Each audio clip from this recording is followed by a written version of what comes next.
Call me foolish, call me irresponsible. It occurs to me that a 500 megaton bomb planted at just the proper point would destroy most of California. Millions of innocent people would be killed. The West Coast, as we know it, would fall into the sea. Bye-bye, California. Hello, new West Coast, my West Coast. Now, our next film, we had high expectations for it as well. And the big question, of course, with the movie Superman is, does it live up to its huge promotional and advertising campaign? Well, it had better, because I think the public is wising up to the fact that the bigger the advanced promotional hype on a film, the worse that film probably is. Well, a pleasant surprise this time. Superman is very entertaining. Kids should love it, even though it runs nearly 2.5 hours. Now, the big surprise is that the film's love story, and not the much-talked-about flying scenes, that's what makes Superman a hit. The movie begins on the planet Krypton as Superman's father, Marlon Brando, says goodbye to his baby son. Krypton's about to blow up, and the baby is about to be sent to Earth.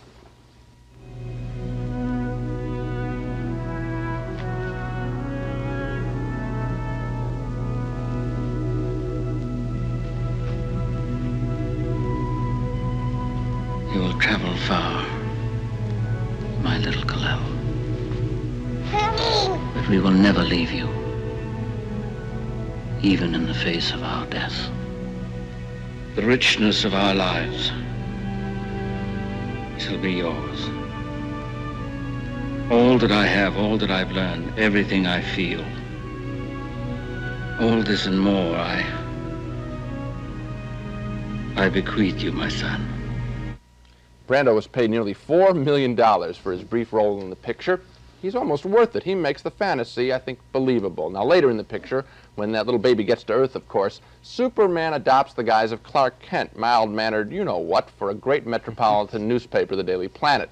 Christopher Reeve, until now an unknown off-Broadway actor, plays the bumbling Clark Kent to a T. Here he is on his first day at the Daily Planet with editor Jackie Cooper and Margot Kidder as reporter Lois Lane. Lois Lane, say hello to Clark Kent. Hold you one, Pete. Remember my dynamite expose on the sex and drug orgies in the senior citizens home? Remember the... How you doing? Jimmy Olsen, photographer. Oh, hi, Clark Kent. Nice to meet you. Anyways, coming and going.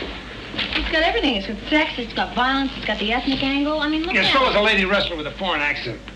Ken, can you open this? Oh, sure, Mr. White. This could be the basis for a whole series of articles. Making sense of senseless killings by Lois Lane. I mean, we get psychologists, we get sociologists, we get... Lois, you're pushing a bunch of rinky-dink tabloid garbage. The Daily Planet has a tradition. I'm sorry. Oh, gosh, I'm sorry. I didn't mean to shake it up like that. Oh, well, of course not, Lois. I mean, why would anyone want to make a total stranger look like a fool? I'll take that. Thank you. I'm sorry, Mr. White. Olsen, why am I paying you $40 a week when I should have you arrested for loitering? Go get Mr. Kent. No, a towel. Move, kid, move. Right, Chief? And make mine black and no sugar. Right, Chief. And don't call me sugar. Blood is metropolis. Right, sugar. Chief wants coffee, no sugar. Take tea with lemon. Lois, why don't you take Kent out to meet everybody, huh? Sure. Just introduce him around. He's starting with the paper today. I'm giving him the city beat. Chief, that's my beat.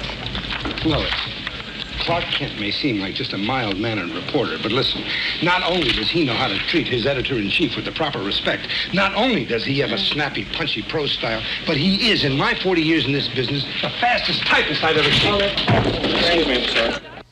Probably wears out a few typewriters along the way, too. The biggest change in the movie from the old 50s Superman TV show is that in this new film, Superman really digs Lois Lane. They both have a big crush on each other, and we see it here in the film's very best scene when Lois interviews Superman for the first time. He gives her a hilarious exclusive interview at her rooftop apartment. Now just watch Christopher Reeve here. He's so good, he makes you forget he's wearing a ridiculous red, yellow, and blue suit. With a cape yet. How tall are you? About 6'4". 6'4", and how much do you weigh? Around 225. 225?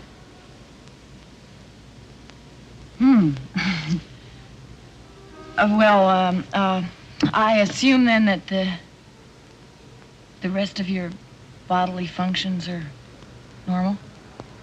Sorry, beg your pardon? Well, putting it delicately. Mm-hmm.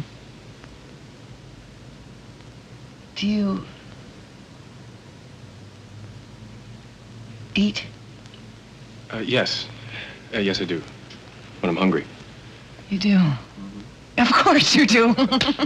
well then, is it true that you can see through anything? Yes, I can. Oh, pretty much. And that you're totally impervious to pain? Well, so far. What color underwear am I wearing? Hmm. Oh, I'm sorry, I embarrassed you, didn't I? Oh, no. I did. No, not at all, Miss Lane. It's just that this platter must be made of lead. Yes it is, so? Oh, you see, I sort of have a problem seeing through lead. Oh, that's interesting.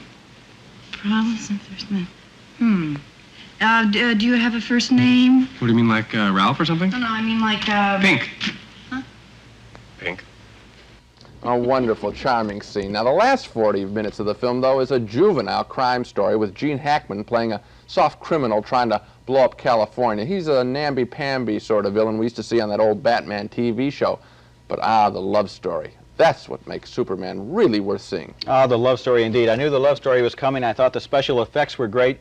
What surprised me was, look at it this way, this movie has been coming for 6 years. It's been announced 100 times. It cost $60 million, $40 million, a couple of $1 million one way or the other. A lot of money. I expected that with that kind of money, they would be very solemn in their approach toward the money they spent, toward the special effects. I was surprised that it had a sense of humor. The thing that surprised me about the movie is that along with everything else, it's one of the year's most refreshing comedies. I'll challenge you, though, on one point, and that's the special effects. As far as the flying special effects are concerned, I thought they were fine. You can't see any wires. But some of the special effects that weren't involving the flying, like a dam bursting, was an obvious model. There's a plane that falls out of the sky. What about when Superman is holding up the Earth's crust, for example, stops the earthquake? That's it's a good too one. Bad, no? But there's a helicopter shot that looks cheap. And there are many other things. I think they spent so much time on getting the flying right that they let some of the other stuff go. I really don't think we've made the movie sound too boring. He's holding up the Earth's crust, airplanes are flying out of the sky, dams are bursting, the California coast slides into the sea. It's really a pretty entertaining picture. It's a lot of fun, but I'll go back to the human terms, and specifically the performance of Christopher Reeve. This guy is a natural light comedian. He's just as good as Clark Kent as he is as Superman.